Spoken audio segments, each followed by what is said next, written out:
Today, I'm going to show you how to add Chinese subtitles to your videos for easy posting on the Rednote platform.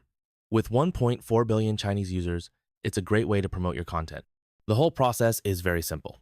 First, we open the Quantum Subtitle tool and find the video one-click translation function. Select the video you want to post from your local files, then choose the original language of the video. The target language is set to Chinese by default. Click Next to enter the subtitle settings. Here, the subtitle position will be automatically set. If needed, you can choose Manual Adjust to adjust the size and position as we're doing here. That's all the settings. Now, just click Start Translation. We wait for the translation task to complete. There are 3 results available for download: the original video subtitles, the translated subtitles, and the video itself. If you need to make adjustments, you can download the 2 subtitle files to edit them. Of course, in most cases, we can directly download the video. According to the settings, we will generate a bilingual video. Let's preview the effect.